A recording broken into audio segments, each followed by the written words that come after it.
Hello everyone. So now moving on to the rest portion in the organic chemistry, we will see how to represent a three-dimensional structure in an organic molecule. Or the three-dimensional or 3D structure of an organic molecule can be represented on a paper by using certain convention, because 3D you cannot draw it in a paper, isn't it? It's a 2D plane. So if you want to draw a 3D structure of an organic molecule based on some convention, you can draw this structure of organic molecule in a 3D way. For example, you will have like this, and this is a dark solid wedge. This is called as a solid wedge, correct? And also it is like this. It can be also like this. Two types. Okay. So these are the two, and this is called as dashed wedge. So this is called as a solid wedge and this is called as a dashed wedge. Clear? Okay. Now, actually, the 3D image of a molecule from a two-dimensional picture we can perceive by using this solid wedge as well as the dashed wedge. And now, what is this solid wedge represent? The solid wedge represents it indicates a bond projecting out of the plane of paper. See? Please imagine that. So, for example, if I say methane, see, just an example, correct? If I made like this as a solid wedge, see, this as a solid wedge and this as a dashed wedge, see, and all are having hydrogen, hydrogen, hydrogen and hydrogen. Now, if I say simply, this is a three-dimensional representation of methane molecule. Okay, 3 dimension means this is a 2D plane. See, in this there is a central carbon atom and these two hydrogen are in the XY plane. See, you cannot draw the Z plane in a paper, right?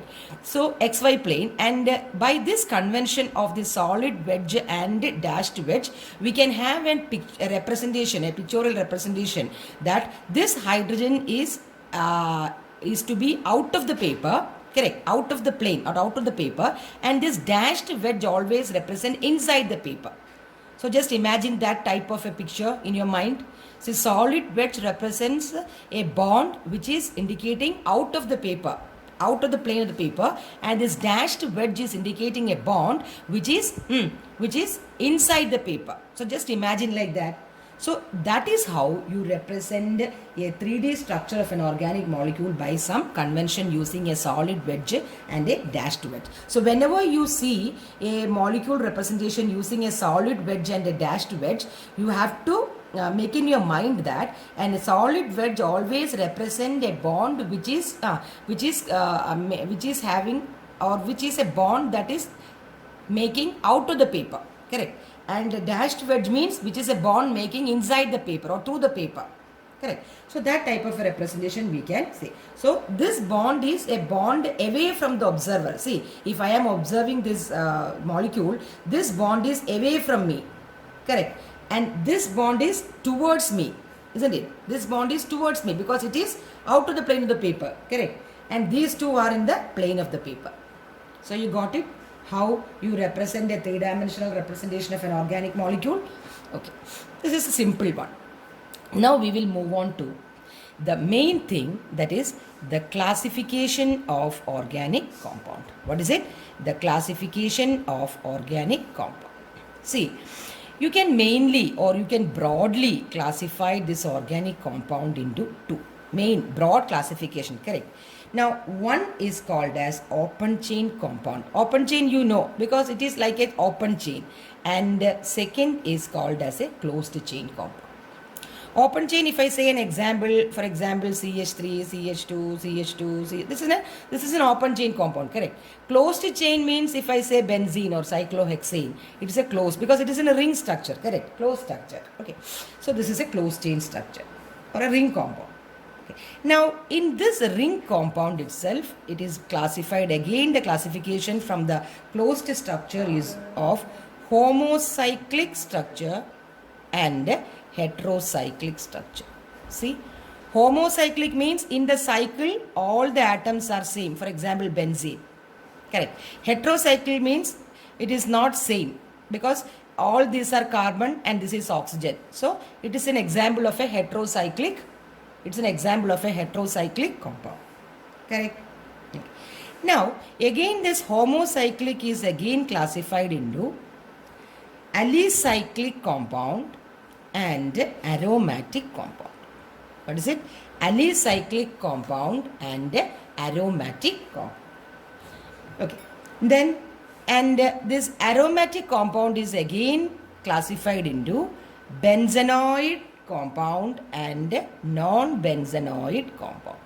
Benzenoid compound means those compounds which are related to the benzene structure is called as benzenoid compound, and non-benzenoid is not the benzene structure but rather naphthalene. See, we will study that. So that type of compounds are called as non-benzenoid structure. So these are the general classification of organic compound. See, once again I will tell you, it is broadly classified into open chain and closed chain structure. Then closed chain structure is again classified into homocyclic and heterocyclic.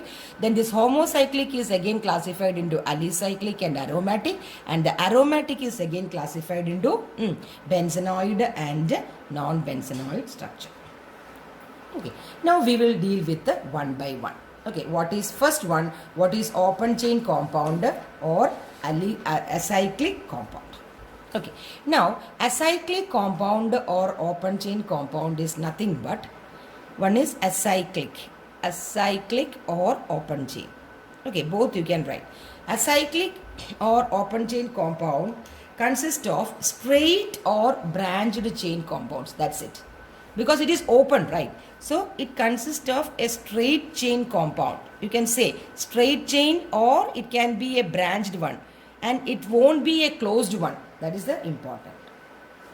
Now if I say, for example, if I say CH3 single bond CH3 or CH3 single bond CH3 can also be written like this. Last session we have studied. Now what is this? This is 2 carbon atom. So it is ethane. Correct. It is ethane. Okay. Now, if I say this is an example of a straight chain compound. Now, if you take an example of a branched compound, I can write CH3, CH. There is a branch here, and there is a straight chain. So 1, 2, 3. Okay, this is 2-methyl propane. The naming we will come after that. So this is 2-methyl propane. So this is a branched compound. So these type of compounds will come under the first category, that is acyclic compound. Again I can say, for example, aldehyde CH3 CH double bond O, aldehyde, or acid. These are all comes under C double bond O OH. All these comes under the examples of acyclic or open chain compound. Is it clear? Okay. Now we will move on to the closed chain or ring compound. Okay. Now the closed chain or ring compound is called as alicyclic compound. See, alicyclic compounds can be also called as closed chain compound or a ring compound. Both way you can say. Closed chain compound or a ring. For example, see, can you name this a triangle? The bond line structure what we have studied in the last session. This is, the junction is CH2, correct? The junction is CH2 and this is CH2. So what is this? What is this? 1, 2, 3. So 3 carbon atom is propane, correct? But it is not propane. What is propane? What you have studied? CH3, CH2, CH3. So it is C3H, 3 plus 3 is 6, 7, 8. But see here, it is C3H6, 2, 4, 6. So that is the difference between this C3 and this C3. So this we will call it as cyclopropane. See, this is called as cyclopropane because it is in a ring structure and 2 hydrogen atom is less than the normal propane. This is normal propane. See the difference? See the difference? So this is cyclopropane and this is normal propane. So you know now know the difference between the cyclic structure as well as the normal or a open chain structure. So many examples I can give you for this a cyclic, alicyclic or the cyclic. For example, this is, what is this? Homework. Tell me, what is this? Okay. Now, and another example is, see, this one. This compound is called as furan. Just for your this thing. Don't want to study more on this. This is called as furan. Okay. And again, one more example I will give you. This is called as cyclohexene. See why I put hexene, ene? Because there is one double bond. Isn't it? There is one double bond. So these are all the introductory part of the this organic, for the naming classification of the organic compound. Okay. Next we will see the aromatic compound. Aromatic compound is classified into benzenoid and non-benzenoid. Correct. So benzenoid is what? Benzene-like structure. You know, benzene-like structure means this is benzene. Correct. Benzene. If you are drawing, draw it very carefully. And this is called as naphthalene. This is also a benzenoid structure. And if I say this is aniline, this is also a benzenoid structure because benzene structure is there. So this is called as benzenoid aromatic compound. Clear? Now what is non-benzenoid structure? Non-benzenoid is, it is not a benzene ring. This is six carbon atoms, correct? Now if it is 7 carbon atoms, for example, see this compound. See this compound. 1, 2, 3, 4, 5, 6 and 7. Okay. In this compound is called as tropalone. Just you understand the name, that's it. This compound is called as tropalone, and this is an example of a non-benzenoid structure. Because it is not having this 6 type of structure. See, this is a double benzene structure, right? So this also comes, this is naphthalene. This also comes under the benzenoid structure. Okay, so that is the difference between benzenoid aromatic structures and non-benzenoid aromatic structures. Clear? Now one more thing I have to mention here is about the heterocyclic aromatic compound. That means, see, heterocyclic means other than carbon atom, there will be an atom. For example, I have told you furan. Furan, you can say this is a heterocyclic aromatic compound. Or instead of this, if I put sulfur, it is called as thiophene. Thiophene. This is also an example of a heterocyclic aromatic compound. Okay. Or if I put, instead of sulfur, if I put N, sorry, not like this. If I put a benzene ring and I put N in one carbon atom, it is called as, very important compound, pyridine. See? So these are the examples of heterocyclic aromatic compound. Clear? So this is a broad classification of the aromatic or organic compounds. Okay. Now you know, or you have studied about the functional groups as well as the homologous series. Isn't it? Functional group as well as the a homologous series. Now what is a functional group? A functional group can be defined as an atom or a group of atom joined in a specific manner, isn't it? Which is responsible for the specific chemical properties of an organic compound. Now, if you say an example of a functional group, this is OH alcohol, this is aldehyde CHO, this is acid, correct? And this is ketone, correct? This is ketone, then this is, then halo. So, this much functional groups you have studied. Clear? Okay. Now, what is about homologous series? Homologous series means, homologous series are a series of organic compounds containing a characteristic functional group, isn't it? And it forms a homologous series, and if you are remembering, the adjacent member of the homologous series will differ by a CH2 group, or when you compare the mass, it differs by a 14U. Is it clear? Okay.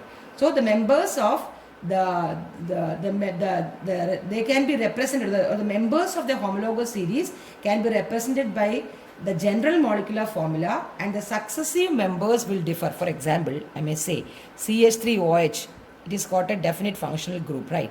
The next homolog is CH3CH2OH. Clear? That is differing by a CH2 group. The next homolog is CH3CH2CH2OH. See, it is again. So this is how you represent a homologous series. So is it clear? Okay. Now we will move on to the very important topic, that is the nomenclature of organic compound. What is it? Nomenclature of organic compound, or how will you name the organic compound? We know organic chemistry is dealing with millions of compounds, isn't it? Millions and trillions of compounds. So how you will identify all these compounds without giving a correct naming system, isn't it? So the systematic method of naming is adopted by IUPAC. What is this IUPAC? That is International Union of Pure and Applied Chemistry. So this is the best method of naming an organic or any system of nomenclature. Okay. Now, in earlier times, before this IUPAC name comes into picture, the organic compounds, or the name of the organic compounds, were based on their origin. See, earlier, before this IUPAC comes into picture, for example, this citric acid. Citric acid is named because it is found in citrus fruits. We know. Citrus fruits. So depending on the origin, some organic compounds were named, and these are called as common names. Okay. For example, formic acid. Formic acid means the acid which is present in ants, isn't it? That is derived from formica. Formica means red ant. Formica means red ant. So this type of naming was there before the IUPAC convention was there. So they are called as simply common names. But even now, at some instances, we depends on the common name. In fact, the IUPAC was of the convention, but still we rely some areas where common names are also important. Okay, that we will study. Now, if you examine in your textbook, table 12.1, that's a homework. So please draw that table, or write, just don't need of drawing that table, just write that compound and its common name, so that you can have an idea of what is the common name and how an IUPAC name is carried out. Clear? Okay. Now first we will see the IUPAC system of nomenclature. Now if I say simply, or in a one word like IUPAC name of nomenclature, if I give you an example, see, if I write a compound like CH3, CH, CH2, CH, CH, CH3, here I am having an OH, okay, here I am having a Br, and here I am having a CH3. Just listen very carefully. If I am having a compound like this,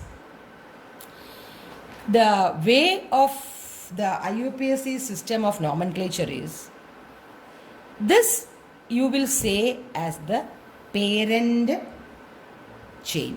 See, this you say as the parent chain, correct? And this CH3 you will say it is a branch, correct? This is a branch. Now what about this Br? Br you say it is a functional group, isn't it? Functional group. Now what is this OH? OH is also an example of functional group. So if I simply take a compound and say about this IUPAC nomenclature, how you identify the parent hydrocarbon and the functional groups attached to it, In this example, we can have a clear-cut idea of how what is the parent compound and how we identify these functional groups. Clear? Okay. Now we know the functional groups can be named as prefixes and suffixes. The prefixes we are doing it for the halogens. We have studied in 10th standard. Haloalkanes, isn't it? Haloalkanes.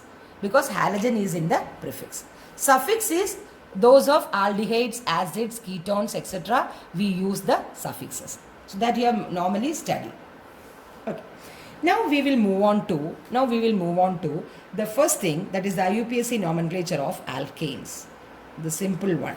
IUPAC nomenclature of alkanes. This you have studied.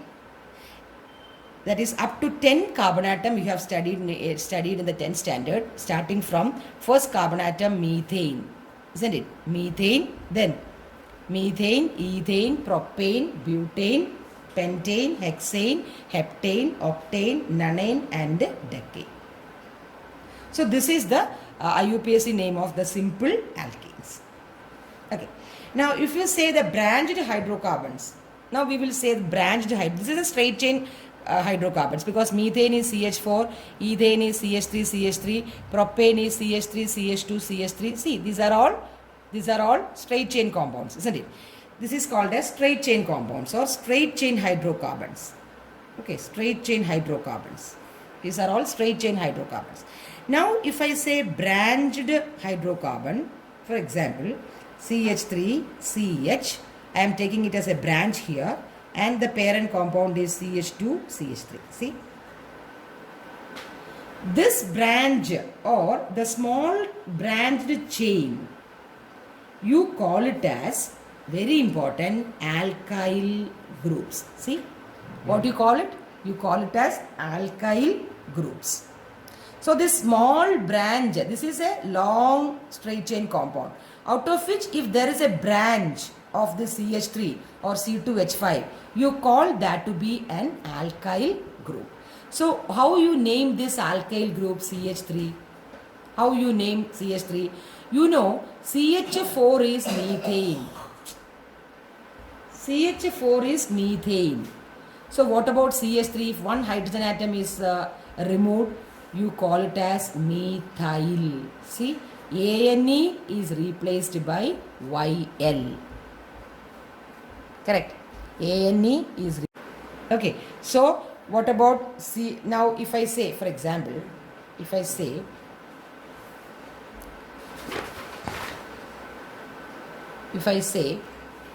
next, if I say you say CH4 is methane and CH3 is methyl, correct?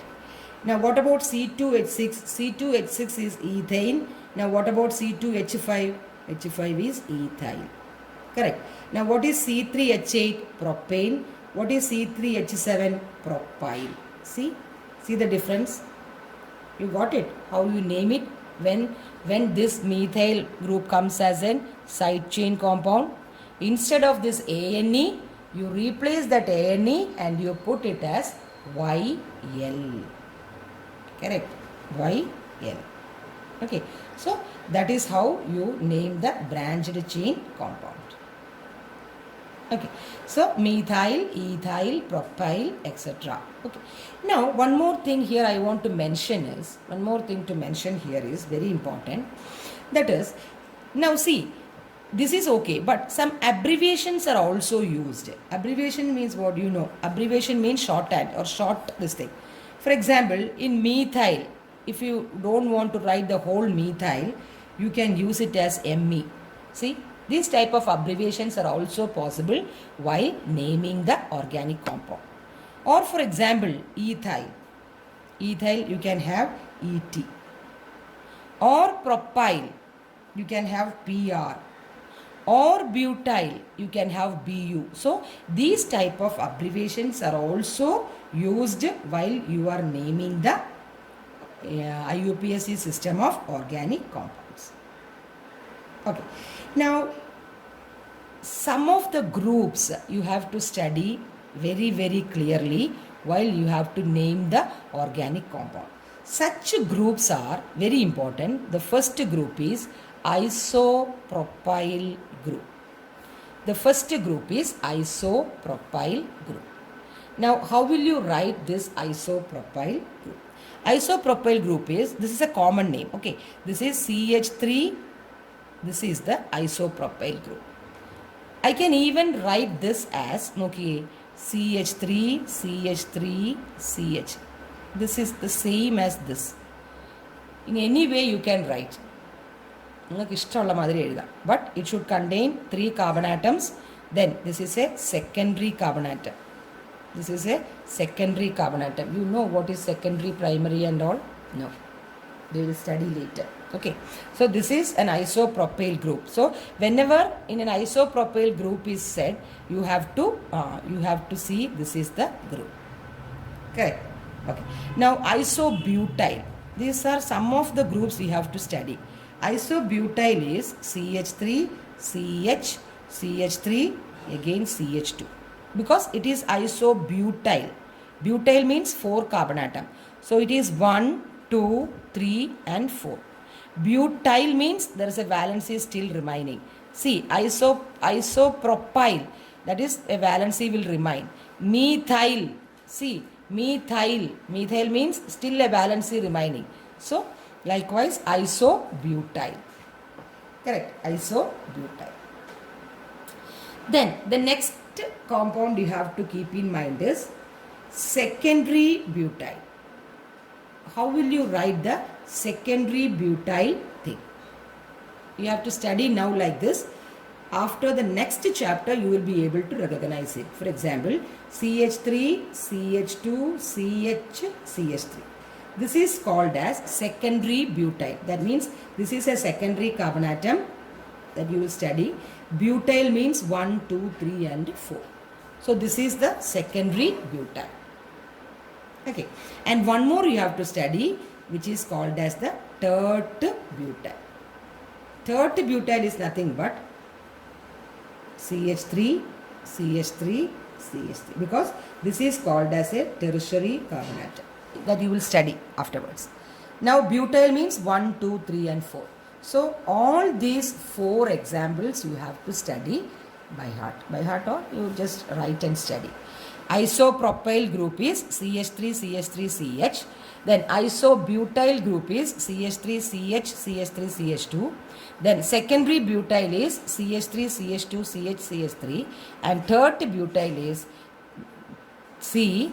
Then 3 CH3s are there. And 1 valency is left. So this is about the some compounds you have to know while you are going for the naming of the compounds using IUPAC structure.